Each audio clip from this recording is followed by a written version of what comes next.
Immediately go to the nearest room and lock and barricade the door. Stay low and stay quiet. I went to a somewhat typical high school. Not in a traditional American suburb, but a more rural set high school. Some kids go to schools with graduating classes of like 500 to hell, even 1,000 kids. My high school had, I think, a little less than 200 kids in my graduating class. It was the kind of high school where even if you weren't friends with someone, you still knew them by face and name. Walking down the hallways, you'd know basically 99% of your peers, at least in your own graduating class. Coming from a quiet town, there weren't a lot of crazy news stories, really. It was pretty uneventful there. What we did for fun after school was actually go out and play sports and ride our bikes around and stuff like that. This was like 17 years ago though, so I guess things may be a lot different these days for kids.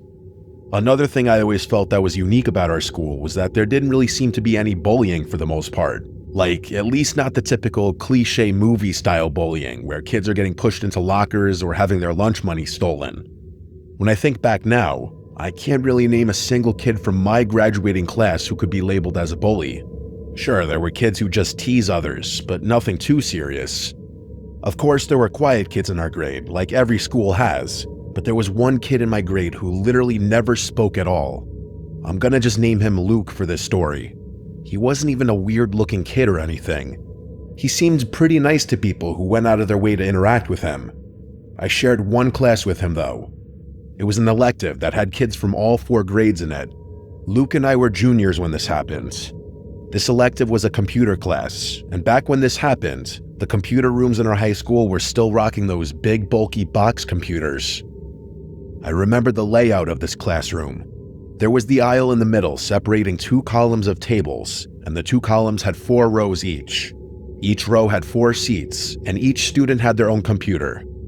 This class wasn't full, so there were probably like 26 filled seats out of 32. Luke always sat in the second row in the further seat to the left with no one next to him, as everyone else sat with people they knew from their respective grades. Unfortunately, not long into the semester, the seniors in the class started collectively picking on Luke. By this, I mean some of the seniors would make jokes about how quiet Luke was, that it was scary when the teacher would ask certain things. For whatever reason, our teacher never stood up for Luke and told them to cut it out. The teacher was a bit of a pushover from what I remember. Maybe that was why. As the semester went on, it got a little worse. I remember at one point seeing a small piece of paper fly from the back row from the seniors right to the back of Luke's head. I remember he turned around and had this very telling look. The seniors continued to make fun, one of them saying, "Wasn't me," and blaming one of the other seniors. The look on Luke's face just looked like a mix of sadness, anger, and just defeatedness. I genuinely felt bad, but I didn't get involved. Eventually, one day I saw Luke sitting on a curb not far from the high school after school ended one day. I passed by him as I was walking to my car. I have an early birthday, so I was driving around halfway through junior year. Given we were in a quiet area, no one was exactly walking distance from school. So I did the right thing and said what's up, and asked if he needed a ride home. His face literally lit up a bit as he said yes. We walked to my car, and from there on, he guided me to his house. It was about a 10-minute drive to his house. We talked a lot during that car ride. I told him he should just ignore the seniors in our computer class. I said they're a bunch of deadbeats anyway. He said they're not the only ones that he's sick of. He implied that he deals with people picking on him in multiple classes, which honestly made me feel pretty terrible for him. In those 10 minutes, I felt like I learned a lot about Luke and got to know him as a person just a bit, and he seemed like a decent kid. As I dropped him off, I made a comment to him about how close we lived, and then we said goodbye. Every day in class after that, we'd say hey to each other, but admittedly, I unfortunately never got involved whenever he got picked on. Well, one day, Luke didn't show up to class. Computer class was 4th period. It wasn't until 7th period English that an announcement came over the loudspeaker saying, "Lockdown, this is not a drill." I remember everyone looking around nervously, and I remember our teacher looking the most nervous. She ran to turn off the lights and told everyone to hurry to one corner of the room. Seeing how nervous our teacher was only made all the students even more nervous. We sat with the lights off for a long time. It had to be 20 to 30 minutes until there was another message on the loudspeaker. It was the principal, explaining that there was someone in a mask carrying a black duffel bag trying to get into the school. Our school had really good security, and when someone spotted that person approaching the school with what could only be assumed to be guns or any kind of weapons in that duffel bag, the doors were all locked. The school day was cut short after that once a few police cars were on the scene. I remember it being a Friday, so I took a few of my friends home to my house so we could hang out. I'd be lying if I said I remember the small details thereafter of that day, but I think it was that same night that I woke up in the middle of the night to light tapping at my window. And I could see someone on the other side of the glass. I started freaking out, and before running to get my dad, I took a closer look and then said, "Who is it?" I heard Luke's voice as he said his name. I felt like my heart dropped a second time. I went over to the window and lifted it just a crack.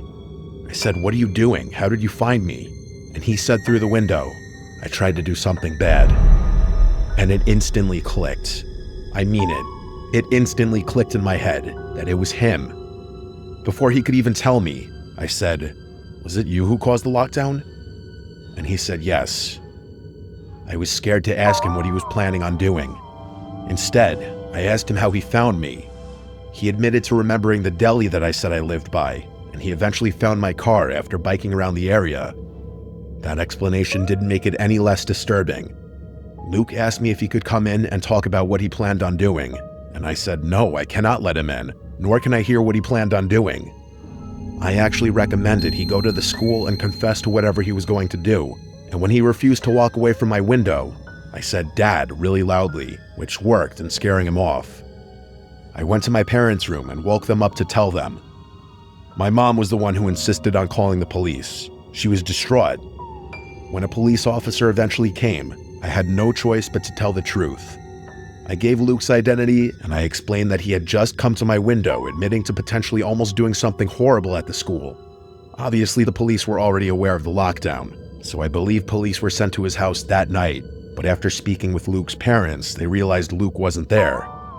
I believe it was the next day that Luke was either found or he just returned home and police were still waiting there, and he confessed to what he told me.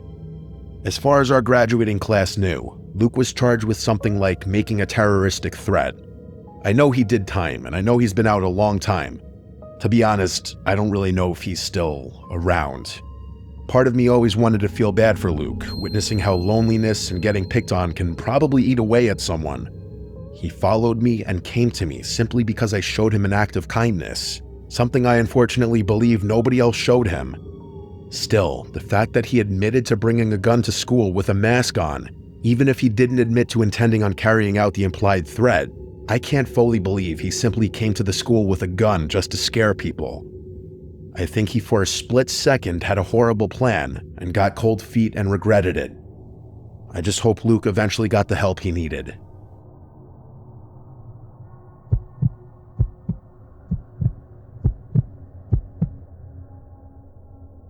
This happened in 2016, back when I was in 5th grade. If you remember that year, you probably remember all the killer clown sightings that were happening around the country. At the time, it was all over the news and social media. Most adults thought it was just some dumb trend or prank, but for young kids, it was actually pretty scary.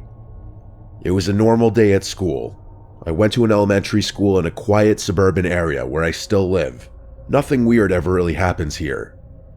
It was around 1 p.m. I'm guessing, because it was closer to the end of the school day. We were in class working on some random assignment, and the classroom was quiet except for a few people whispering. Then, one of the students in my class suddenly said out loud, "There's a clown outside." I still remember her high-pitched voice as she said it. Some of us stood up and looked toward the window, and yeah, there really was a clown outside. He was standing just a few feet away from the window, facing our classroom directly. He was wearing a baggy, dirty red and yellow clown suit and had white face paint with black around the eyes. He was smiling and staring in at us with this big fake grin. After a few seconds, he started waving slowly. Some of the kids thought it was funny and laughed. Others were clearly freaked out. Our teacher, Mrs. Riker, walked over to the window, looked at the guy for a second, and then said through the glass, loud and annoyed, "Excuse me, classes are in session, you need to get out of here." The clown didn't react at all. He just kept standing there, smiling and waving. Mrs. Riker told us all to sit back down and said she was calling the front office. She picked up the corded classroom phone and then walked into the hallway with it and spoke quietly. The phones in the classrooms were always next to the door, so that's how she was able to walk outside the room with it. She came back in moments later and then hung up. She walked over to the window and shut all the blinds after she saw that the man in the clown costume was still there, doing the same creepy waving motion, smiling, and general clownish mannerisms. Not even 2 minutes later, the principal's voice came over the loudspeaker. "Staff, please get your classrooms into lockdown formation."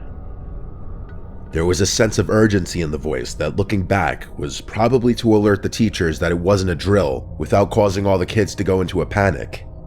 That's when it got serious. Mrs. Riker rushed to turn off the lights and told us all to get under our desks. She pulled the door shut and locked it. Everyone was quiet. Some kids were giggling, but others looked scared. I was definitely scared. We stayed like that for what felt like forever, but it was actually about 30 minutes. Nobody knew what was happening, but eventually, the principal came back on the loudspeaker and said the lockdown was over and that the situation had been handled. Apparently, school security had confirmed that the clown was gone. They didn't tell us anything else. Classes went on like normal for the rest of the day. It felt weird. Everyone was talking about it during dismissal, but the teachers didn't say much. Then, after school, I was walking home with my friend Chris. We lived in the same neighborhood, just a few blocks away. While we were walking, a couple of 5th grade girls behind us suddenly ran past us, looking panicked. One of them said, "There's someone in the woods." We stopped and turned around. Behind the school, there's a small patch of trees. It's not deep woods or anything, just enough to separate the school from the street behind it. And standing just barely out of view, near the edge of the woods, was the clown again. Same dirty outfit, same painted face. He was half hidden by the trees, but he was clearly waving, and he wasn't just waving at random. He was doing it slowly, directly at the girls who had just passed us, like he was trying to call them over. Chris and I didn't say anything, we just ran. I don't know what happened after that, but I told my parents as soon as I got home. They called the school, and later I heard from another kid that the police were called again and patrolled the area, but they never found anyone. To this day, nobody knows who that guy was, and I don't know if he was just trying to scare some kids or if he were planning something worse. But what freaks me out the most is that he came back after the lockdown, and he waited, hidden in the trees, watching kids go home.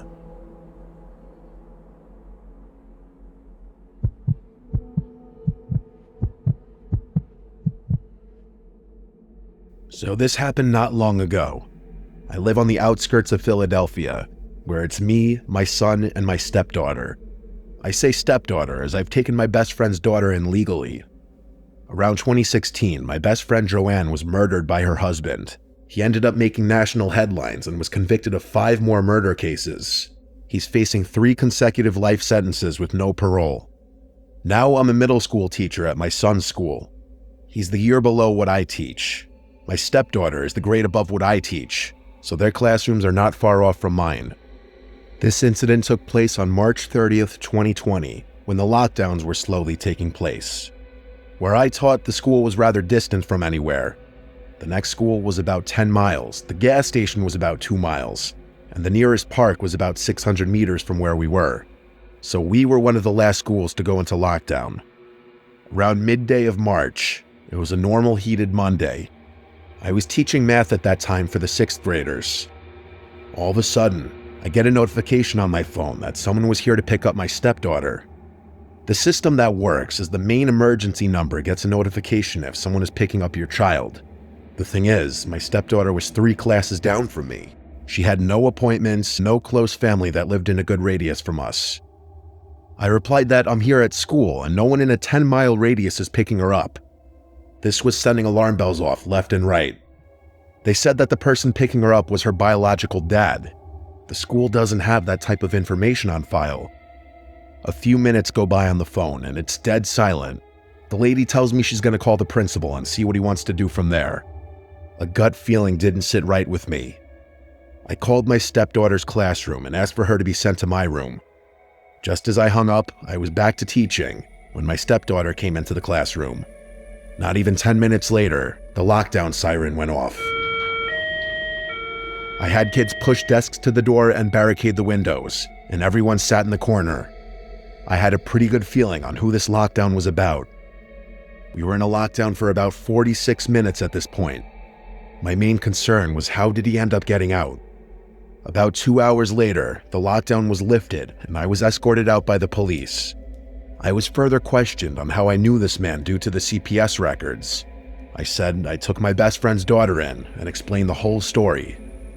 The police informed me that how he had gotten out was a prison bus transporting inmates to another cell, but a car came swerving in and crashed into the prison bus, leaving 10 prisoners dead on the scene, 2 prison guards knocked out, and 20 escaped. There were police already at our house waiting for the dad to show up, but he never did. When they heard the lockdown at the school, they knew it was one of the prisoners. If they had never gotten there on time, I honestly have no idea what would have happened.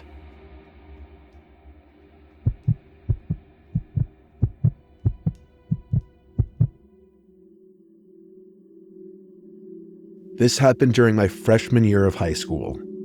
I'm 21 now, and I still think about it all the time. I went to a public school in a pretty average suburban town. We did lockdown drills maybe once every couple months, so when this one started, that's exactly what I thought it was, just a drill. It was a Wednesday, 4th period. I remember because it was earth science and we had just finished a pop quiz. I was putting my stuff into my backpack when the loudspeaker came on and said, "This is a lockdown. Lock all doors, lights off, stay quiet." At first, nobody panicked. Our teacher, Mrs. Chen, sighed, got up, and locked the door like usual. She turned off the lights and told us all to get into the corner of the room, away from the door. Everyone was laughing a little and whispering like it was no big deal. But then we heard a second announcement. Same voice, but it sounded different. More rushed. "This is not a drill. I repeat, this is not a drill." That's when the room went silent. My teacher didn't say a word. She just motioned for everyone to stay down and keep quiet. I could tell even she was nervous now. She kept checking her phone, and we could hear faint, distant police sirens outside. A few minutes passed, then we heard something from the hallway. Footsteps. Slow ones, and not in a hurry like a cop or a teacher. Just one person walking. They stopped right in front of our classroom. We were all staring at the door. Nobody breathed. Then came a knock. Not loud, just a soft, slow knock, 3 times. Nobody moved. Then the doorknob turned. They tried to open it, but it was locked, obviously, but they kept trying. Not aggressively, just turning the handle back and forth like they were checking. And then, a male's voice on the other side said, "This is just a drill. You can open the door now." We all collectively looked at Mrs. Chen, and then she looked back at all of us, put her finger up to her lips, and shook her head no. The person on the other side of the door kept knocking and trying the doorknob, and eventually the knocks got more aggressive as the voice of the man on the other side kept saying hello. Our classroom was on the first floor in the science wing. I can't tell you how much I was shaking in my shoes. I know even if all the other kids didn't want to admit it, they were as well. Eventually, the knock stopped, and the man must have walked away. We heard nothing after that for a solid 5 minutes. Total silence, apart from the police sirens outside getting louder. It felt like forever. Then, someone down the hall screamed. It was a girl. Just one scream and then nothing. A couple of people in my class started crying quietly. Honestly, it was the girls. Someone whispered that they saw a shadow move past the little glass window on the classroom door on several occasions. Each time anyone spoke, even quietly, Mrs. Chen gave a stern but quiet shh. Another 5 or 10 minutes passed. Then, finally, we heard the sound of police officers shouting from down the hallway, telling everyone to stay in place. They were going room to room, and when they finally knocked on our door and unlocked it with a key, Mrs. Chen didn't even move until they showed their badges. We were all escorted out in a line, past other classes doing the same thing. There were cop cars everywhere outside, even a SWAT van. I didn't see anything too crazy, but I did see one officer leading a guy in cuffs out of the building. He looked about 30, not a student, pale, long hair, wearing dark clothes. Later that day, we found out that some criminal had slipped into the school through one of the side doors during a delivery. That side door was right by the end of the science wing. Apparently, he was mentally unstable and had something in his backpack, but I don't know if it was a weapon or not. They didn't tell us much. They just said nobody was hurt and everything was under control. But I swear, I'll never forget that knock at the door.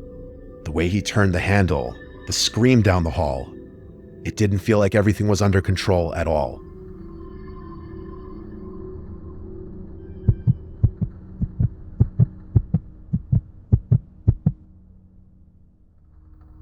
I had just started school, and I already had a lockdown to tell. I'm only 15 years old and just started as a sophomore at Northside High School in Jacksonville, North Carolina. That morning, I came to school early, around 6:55 a.m. I was one of the first people in my first period class, which was chorus. Our classroom is at the very end of the fine arts hallway, right next to the auditorium. I was sitting at my seat with my phone out, listening to music and just waiting for the bell to ring and start the day. After a few minutes, I heard my teacher say something, so I paused my music and took out my headphones. When I looked up, I saw my classmates heading into the closet at the back of the choir room. I was confused. We had just practiced a lockdown drill the day before, so I wasn't sure if this was another drill or something else. Still, I listened to what the teacher was saying and followed everyone else into the closet. The teacher shut the door behind us and turned off the lights. We were now sitting in complete darkness, with only a small amount of light coming in from under the door. At this point, I still didn't know what was happening, but then I heard police sirens outside. That's when I started to realize this wasn't a drill, it was real. I started to feel nervous, but I kept calm. I figured if I stayed as composed as I could, maybe I wouldn't panic as much. I sat in that closet quietly, trying to listen for any sounds coming from outside, but I didn't hear anything else. We stayed in that closet with the lights off until the lockdown ended, around 8:45 a.m. That's nearly 2 hours. Once we were let out, I felt calm again because everyone around me had stayed calm too. I went back to my seat in the front of the room and put my music back on, just trying to get back to normal. Later on, I decided to ask my teacher what had happened. I said, "Were there any fights today?" The teacher looked at me seriously and said, "It's much worse." That's when I started to realize something serious had really gone down. I looked out the window and saw cars lined up in the back of the school. At first, I thought it was just regular pickup traffic, but it felt different. In the classroom, some students were trying to get information. Eventually, my friend Jacob told me that someone had been stabbed in the middle of the school, in the rotunda. I didn't know much more than that at the time, but shortly after, my mom texted me asking if I was okay. I told her I was safe and still in my choir class. Some girls in the class had started crying after the lockdown, and that made everything feel even more real. My mom called me next. She told me she had parked her car at the baseball field, along with a bunch of other worried parents trying to find their kids. Eventually, my name was called and I was allowed to leave the school. When I got to the field, I found my mom. She was clearly shaken up, and honestly, so was I. She drove me to the daycare where she worked, and once we got there, both of us went into a quiet room where we cried together. Her co-workers came in to try and comfort us, and I had to go outside to calm down even more. I put my headphones back in and listened to 3 Days Grace just to get my head right again. Later on, we found out exactly what happened. 2 students had been taken to the hospital. One of them died. A teacher had also been slashed by the attacker. In total, 3 people had been hurt that day. I started searching for more information and found the press conference about the incident already posted online. After watching it, my mom took me to Arby's to get something to eat. I hadn't eaten all day. We got our food, then we went to pick up my younger brother from his middle school. He told us he had noticed a lot of cops at the school, but didn't know what had happened. When we got home, I kept searching online for updates. That's when I saw that a 16-year-old had already been charged with voluntary manslaughter, assault with a deadly weapon, and a list of other serious charges. 2 more students, one 15 and one 16, were also charged with assault and disorderly conduct. What made it even more disturbing was that someone had recorded the stabbing and posted the video on Snapchat. I didn't watch the video myself, but my mom told me about it. She said in the video, the person recording was running, so the phone was pointed at the ground, but you could clearly hear the screams of kids as the stabbing happened. My mom thinks the whole thing might have been gang-related, and after I heard that, I was scared. Scared that someone might come back to retaliate. Another attack, more violence. It's hard to believe that someone actually died. I didn't even know the kid, but I've been thinking about him ever since. I hope he rests in peace.